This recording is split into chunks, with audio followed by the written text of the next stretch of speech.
Sadhguru, I read in the Mystics Musings that you clapped at the time of Dhyanalinga consecration and there was a crack on the linga.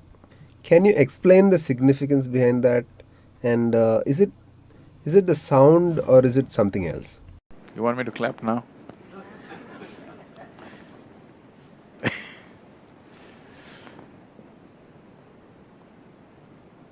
Now, that is not because of the sound. The power of the sound that Panditji was saying is, in the modern science we are trying to explain it off as resonance. If the Shruti is perfect on the two, naturally the string will break. As you were saying, the bridge breaking up is a classic example in every textbook, you know. Two soldiers are walking and a bridge which can take tons of weight will collapse just because two men are walking in unison. It's a classic textbook example. So just about anything can be cracked with sheer sound just by something like this. If two people just do this, if it is a perfect match, you can bring the building down. We don't produce perfect musicians in the school, okay? They'll bring down the building because being in absolute unison can create a certain energy where 1+1 is no more 2, 1+1 is a million. So, classical music, when two people sing, Jugalbandi is never about two people singing together. They're always setting this thing because the musicians who crafted this music are aware, or if two musicians are absolutely perfect, they could cause damage to the physical structure. People may just attain, their bodies may break, it is possible.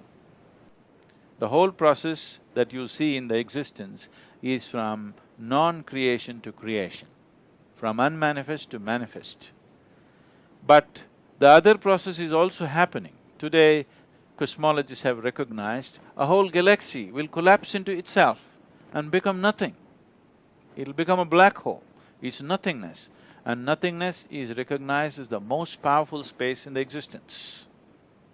Today they're beginning to call it dark energy and whatever else. So essentially, sound is a certain kind of… it is the first step into creation, from non-creation. But yoga is about uniting that which is creation and that which is non-creation. The word yoga means to unite. To uniting that which is creation. Creation means a limited form. It may be a planet, it may be a solar system, it may be a galaxy, but still a limited form. In our perspective, it may be large, we may think the universe is unlimited. That's our perspective, an ant thinks you're unlimited. Our perspective of what is size is from the size of who we are. You know, we are looking at something is large, something is small. Essentially, any form is a limited space. So, yoga means to unite that which is limited with that which is unlimited. So, what is a form? To make it formless.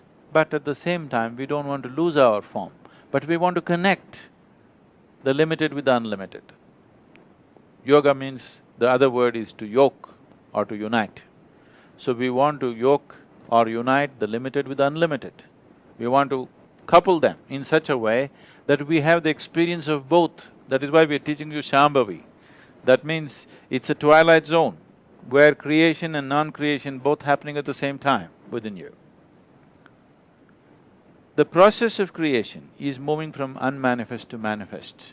But another dimension, which is even more important, is moving from manifest to unmanifest.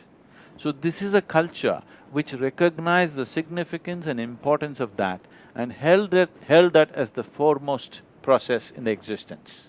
That is why we hold the destroyer as the Mahadeva. Destroyer means he is moving the manifest into unmanifest. So he is held as the highest because here we recognize that is the highest process. Making the unmanifest into manifest is a limited process. Making the manifest into unmanifest is the unlimited process. So that is the reason, though Shiva is a destroyer, he is held as a Mahadeva. So, cracking of the stone is not because of the sound. I don't even know if it made sound, it made some sound, but it's not the sound, it is a different process.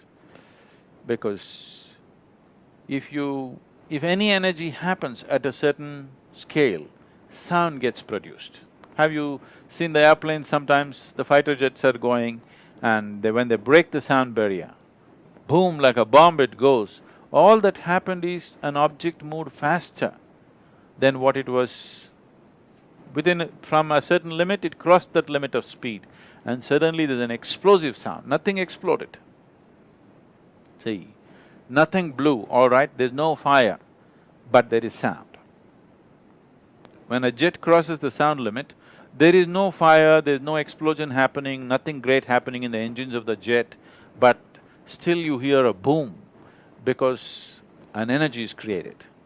So, the energy is the basis of the sound. The sound is not the basis of the energy. It's the energy which is the basis of the sound. Because there is energy in this body, I can make these sounds, isn't it? But at the same time, sound is the basis of energy on another level. It is because of sound that energy has happened. When there is no sound, there is energy but it is unmanifest. It is simply there. So today, modern nuclear science is explaining this in a certain way. You know, you can see virtual protons and virtual neutrons being created. If you just as much as add energy outside, not connected to this chamber, if you just play energy around, you will see virtual protons get created. That means creation is happening in a absolute vacuum space. So, in a non-existence, which we are referring to as Shiva, existence is beginning to happen with the first play of energy. So we say this is Shakti. Energy is Shakti. Once she begins to play, creation begins to happen. The first form of creation is always the sound. So first there was word. And it's both ways. See, we always try to understand everything logically. Logic always moves step by step. Creation does not move step by step. There's no point trying to logically put it on a blackboard and say, this how creation happens. It's a silly way to go. There's only one way. If you cave into yourself, use whatever. You use music, sound or a sledgehammer, use whatever the hell you want to use. But if you just cave in, then you know it.